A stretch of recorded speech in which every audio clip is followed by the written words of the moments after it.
Hey,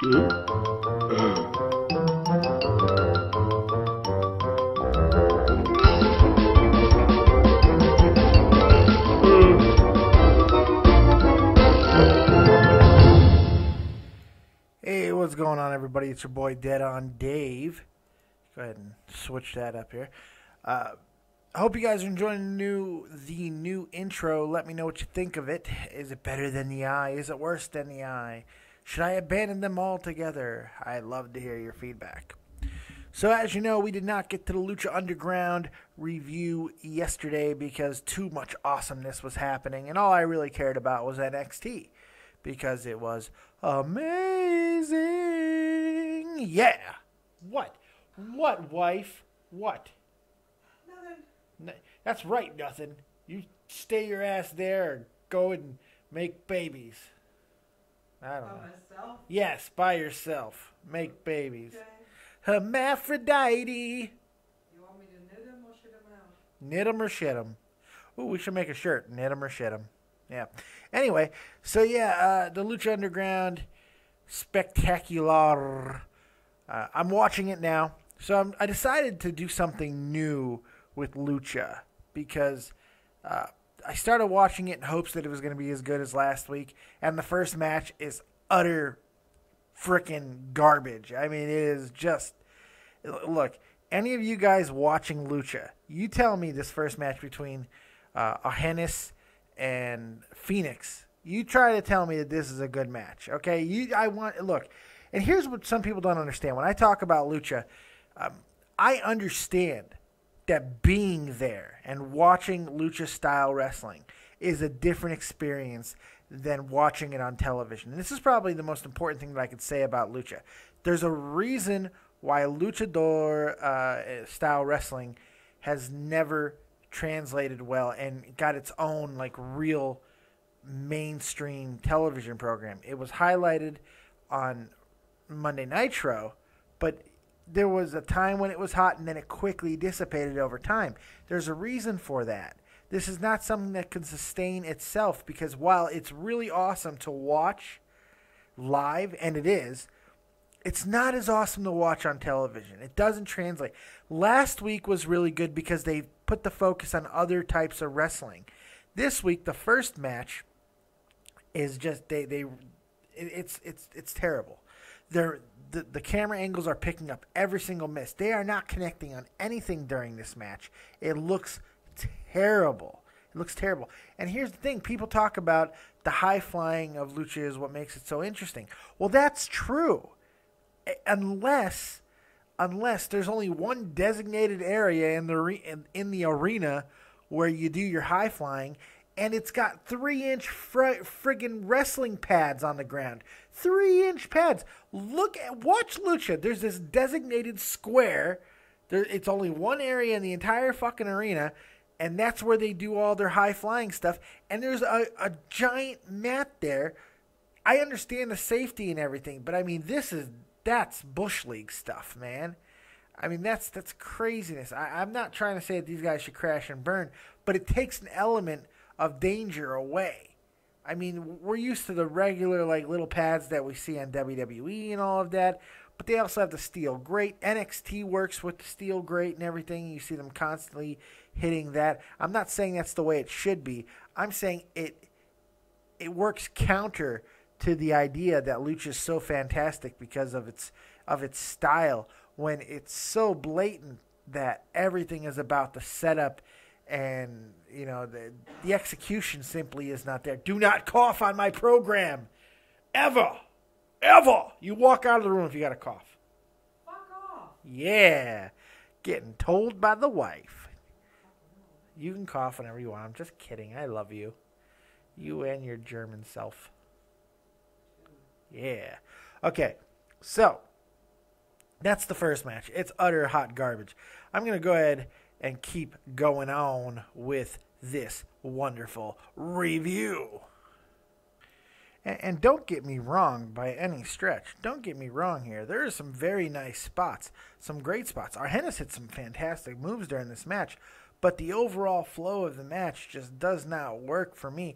I'm thinking it would be great to watch live, and that's why the crowd loves it, because it is amazing to watch live. But when you watch an entire match, there has to be something there to really latch into, and that's what I feel Lucha is really missing right now. My wife just made a really good point, too. She just made an observation. She feels like, at least with this Lucha program, that it feels like they are telling the fans when and what to cheer. Just the way it's edited. And she might be right, but I don't know. I've been to Lucha Libre wrestling in Mexico and Tijuana and stuff, and let me tell you, it's quite exciting when you watch it, but this is what you get when it's filmed. And it just does not translate as well. I think that's the biggest problem. I don't know, but if my wife is having these observations, she's a casual wrestling fan. So, and calling her wrestling fan is probably being very generous, because she's more of a Shawn Michaels fan, really. And now he's gone. She doesn't care. Her interest dwindled when the sexy boy sauntered out of her life.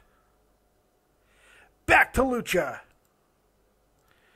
So Phoenix picks up the victory after a reverse tombstone into his finisher, almost like some type of a buster drive, pile driver. Kind of cool. After the match, the most interesting thing happened after the match was over, and that's that sexy Catrina. My God, she is sexy. She's the manager of Mil Muertes, she's been kind of courting Phoenix last week and such, and she strides into the ring, never breaking eye contact with Phoenix, as she actually straddles Argenis and licks his fucking face. Yeah, that was pretty cool. That's like the coolest thing that happened to me. I don't know. What are you gonna do? Also, I want to make some references to the commentary during the match. They take shots at WWE and then do exactly what they do. It's like, we're not gonna beat you over the head with social media, but make sure you check us out on social media because it's a special night tonight. I mean, come on, Jesus, how Bush League. Lucha Underground, they're a friggin' weasel fart in the world of wrestling right now. They shouldn't even be calling out WWE. And the fact that they do so much, and the fact that they're making such a big deal over Alberto El Patron is just, it's ridiculous to me. You want to take shots at somebody, go take shots at TNA. You want to freaking compete with somebody, compete with TNA, because that's more your demographic. That's more what you're going to be competing with anyway, because a lot of people who are watching Lucha are probably watching TNA. The people that you're getting to watch Lucha Underground, they're probably not really watching WWE anyway, because it's not that demographic. It's different styles of wrestling fans. And that's what I try to tell people. It's like with TNA, with the NXT, you really can't compare NXT to WWE, even when they're in the same entity, they're the same corporation. They're different products. That's why it's so hard to take concepts that are working in NXT, like Bo Dallas was, like Adam Rose was, and bring them up to WWE and expect them to work the exact same way. It's not always going to work because, for one, it's a different audience, it's a different demographic, it's a different style up there. And it's the same thing when you're comparing other organizations. Lucha is more comparable to TNA, I feel, in a lot of ways, and that's where they should be focusing their angst towards. But no, because there's so many jilted lover ex-friggin' WWE guys down in Lucha, just like there are in TNA, they take their shots at the big dog. I guess they got nothing to lose, so why not? But at the same time, for me, it doesn't really do anything. It comes off as desperate. That's just my opinion, though. Okay, so moving on a little bit further into the program, they have some backstage vignettes, about 5 to 7 minutes of stuff, where first we get a Mil Muertes backstage thing with the same chick who just licked somebody's face, and we get a pseudo domestic violence friggin' backstage segment, chokes her and lifts her off the ground. First she looks like she's aroused by it, and then she looks concerned because, wait a second, I think I need to call 911. This motherfucker just lifted me off the ground by my throat.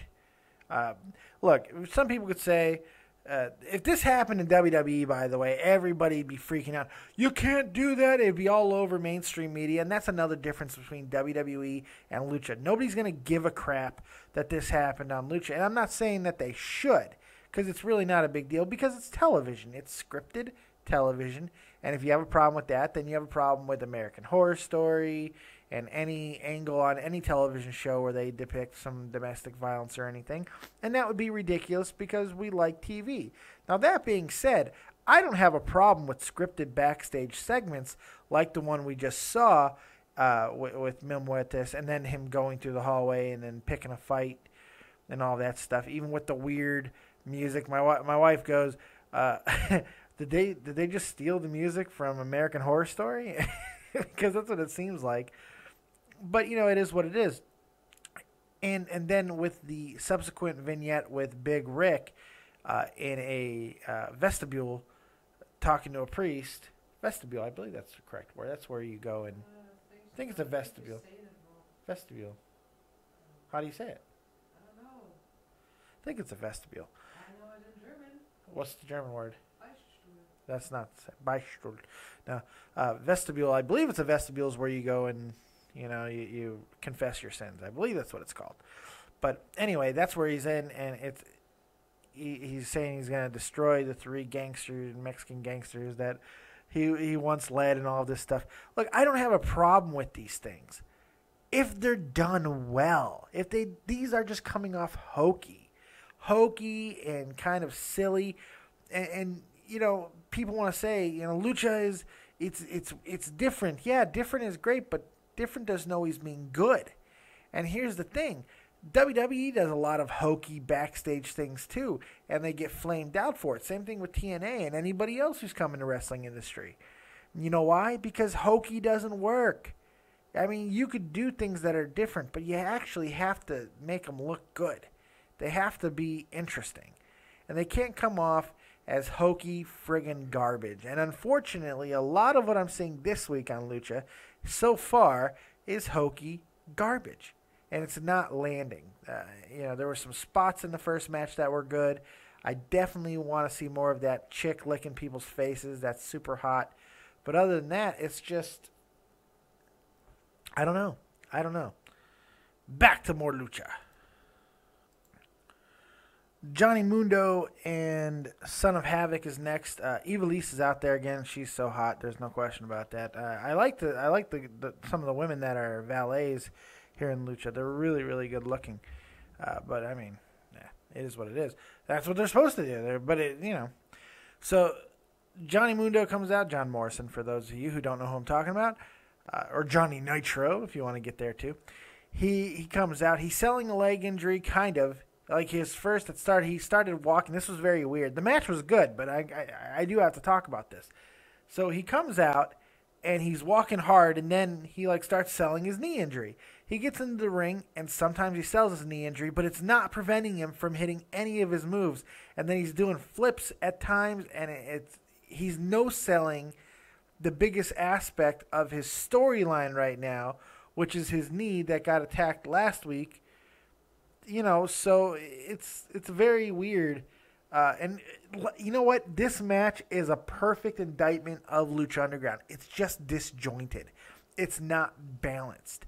And Johnny Mundo, as good as he is, you have to have all aspects of your game going at all times to be a complete wrestler. Just like as an organization, you have to have all aspects of your game going at all times to be a complete organization. And, that being said, after the match gets over, and then Vampiro won't even say the word ass. He says AS blank. Even though they don't have any problems doing some of the edgy things that they've done, but yet referring to a woman as a piece of ass, which is exactly what he did, even if he didn't spell the entire word, that's too much. It's just very weird what they're doing. There's just no consistency, and that's the biggest problem for Lucha, is there's no consistency, and they're not exactly sure how to get all of this to translate well to television. And I think that's their biggest problem, and I think it's coming off very, very, very big there. That's just my opinion on that so far. After the match, Johnny Mundo gets attacked again. Yeah, Cuero, he comes out and attacks Johnny Mundo. I think it's all because they're trying to set up almost like a number one contenders match by proxy, because Mundo's kind of that big guy who's been fighting with Puma at times for the title, and Puma got the title through him. I mean, there's Cage, and once Puma's done with Cage, he's gonna need more competition. So Cuero, whatever his name is, he's trying to become the next guy, and you do that by going after the champion's friend, and that's exactly what he's done. So they've set up 2 good matches for the future, and we'll see how that works out. We get more El Mariachi or Mariachi El Bronx, which I kind of like them. My wife's right, though. She made a comment like, I thought she was being serious. She's like, well, at least they got their own band. I'm like, oh, yeah. She goes, as if they didn't need to come off as more corny. I was like, oh, you're being sarcastic. She's like, yes, I was. It was pretty funny, actually, because I didn't catch it at first because I'm borderline retarded. But it was just, I like this band, actually. I just don't know how well it fits. Again, it's just one of those things. I hate to go to the same thing. But it just doesn't fit. Everything is just disjointed with Lucha. It is what it is. Some people are going to be highly entertained by this, and that's where you want to go. That's great. Nothing wrong with it. But consistency is the problem, because it entertained me last week. This week so far, not as much. So Pentagon has the next match. I don't know. People would be complaining normally because it's against a jobber. Some more really bad commentary misfires.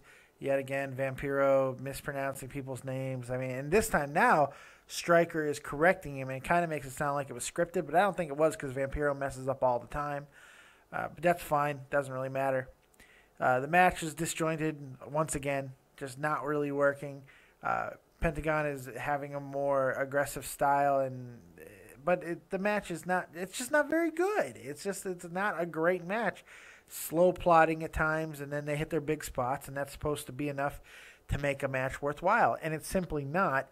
And then he cuts a promo at the end talking about this is all for you, Master, and other. So I'm sure this is all going to kind of filter into the main storyline with Dario Cueto and the Key and who's ever in the cell. But honestly, who gives a shit? It's bizarre. This is not what... I might stop reviewing Lucha after this, because I'm just not... Like, last week I was into it. This week they've got back to the things that make me not give a crap. And oh my God, why are they just making such a humongous deal over this Alberto El Patron, interview? It's just him going to grab a mic and he's going to be spewing off his thoughts on the world. That's it. And the entire show, they're hyping this one event, and now they're wearing Lucha Underground hats at the commentary booth and stuff. It's just bizarre. It's like, we know more eyeballs are coming for Del Rio, so let's put on our hats. It's just weird. Del Rio is okay. He's okay. He couldn't get over on the big stage. That's the reality. The guy didn't get over. He barely got over as a heel, and he certainly couldn't get over as a face. We're talking about a guy whose ring announcer was more over than he was. And you can argue with me all you want that, no, that's not true. It's very fucking true. Ricardo was more over than Alberto Del Rio, and you know it. Everybody knows it. But he goes over to Lucha because of all the controversy and how he left and everything. He left WWE and all of this stuff. So it's a big deal. No, it's not really a big deal. We're talking about a guy in his very late 30s. How much of an impact is he even supposed to have? He would have been better off going either to the complete indie circuit down in Mexico, maybe wrestling AAA, or TNA. But Lucha is going to work for him just as well, I guess, but just seen by less people. I don't know. Like, maybe it works for some. It's not working for me. Okay, I don't want to take anything away from Alberto Del Rio and the career that he and, more importantly, his family has and have had in Mexico. They said it during the introduction. He is Mexican royalty. He is Lucha royalty in a lot of ways. But he's not his family. He's not Mil Mascaras. He's just not. He's not.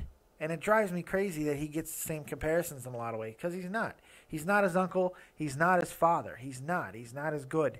He's not as good. I don't give a shit what anybody wants to say. He's boring. He's repetitive. And then look, the whole deal he made with WWE after he assaulted a worker for a borderline racist comment, or a borderline, and I'm going to call it borderline because the joke that I heard that was told, it was borderline, but still you can't say those things, and I totally get that, and all of this stuff, and that's fine. But the deal he made was to start working back in North America sooner, so all the legal stuff would stop, is that he would not bring up stuff with WWE. It's what he's done during this entire freaking promo. The entire promo, he's like, I'm here because here they do not judge you by the color of your skin. They only judge you by getting the job done. Okay, this pisses me off because I don't feel he was held back because of the color of his skin. And if anybody says you're a fucking liar, you're just a liar. If you want to argue with it, look at the title reigns he had within WWE. He wasn't held back. He was pushed to the friggin' moon, and he couldn't get the job done because he couldn't get over. He was boring. He was boring, and people quickly tire of him. He's boring. They want to make this like this is the acquisition, like he's fucking Hulk Hogan. This is ridiculous, like he's Ric Flair.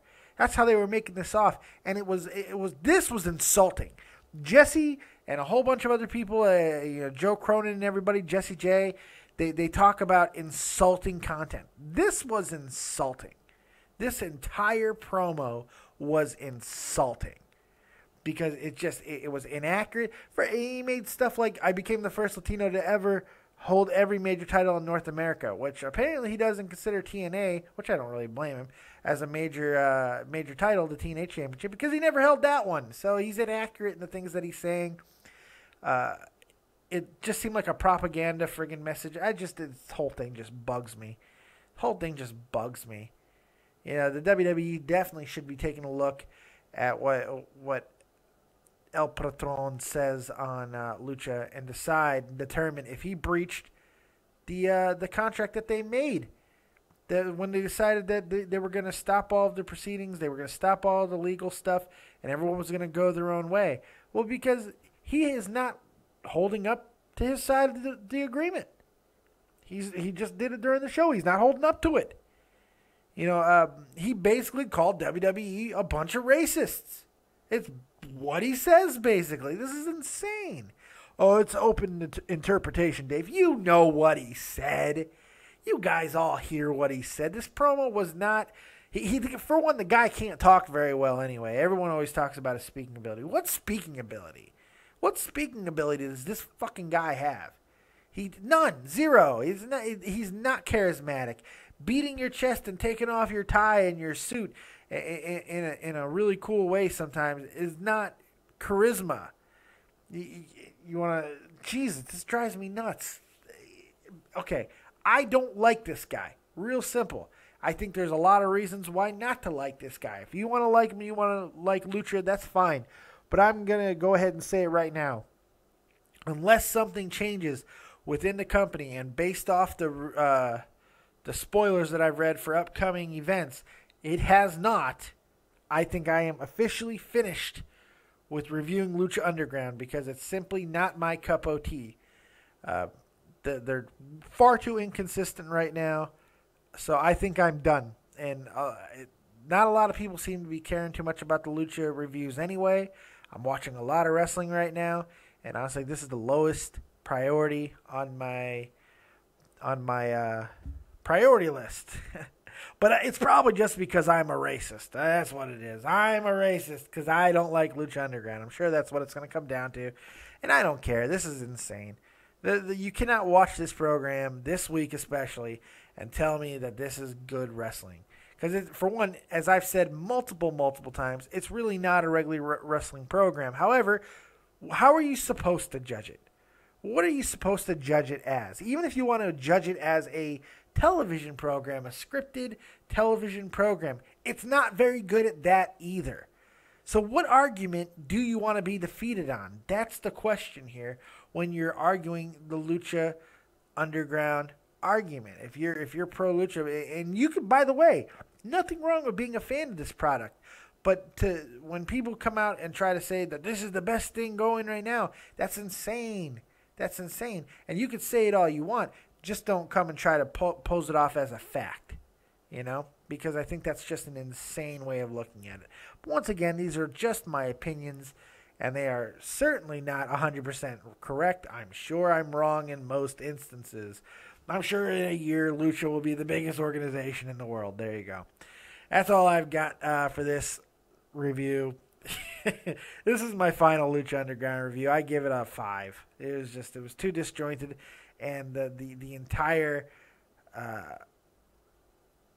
promo with Alberto Patron was just completely insulting and ruined the entire. My wife is like gagging. She couldn't tolerate it. She just farted. That should have been the review. I just put the microphone to my wife's ass and she farts on it. Because that's about the... What? I'm a lady. I don't fart. You didn't just fart? No. You didn't just fart? No. What was it, a queef? No. What was it? Perfume. It was it was perfume. That's right. It was perfume. Okay, for my wife's anus, for me and everyone here at Lucha Underground... Or no, not at Lucha Underground. At Dead on Dave Productions. What the hell is going on? Oh, the world is insane. For everyone here, which is just me. I don't even know what the hell I'm talking about. I am Dead on Dave Productions. What the hell is going on? Oh, God, this is crazy. It's anarchy. All right, guys. We're out of here. We'll see you next time. A little bit later on today, make sure you're checking out the SmackDown review, which will happen sometime today, I'm sure. Wait to hear what I have to say about that shit. Oh, my God. Everything's disappointing. This is the wrong week for me to be reviewing wrestling because NXT was so good, nothing can fucking compare. So, I don't know. Maybe I'm just an ornery prick. But this is my final Lucha Underground review. Hope you guys enjoyed it. If you didn't, I didn't either, so it doesn't matter. I'm out here. Peace. Like, share, and no, you know what? Don't share this. Don't share it. I don't want people to see this. We're out of here. Peace.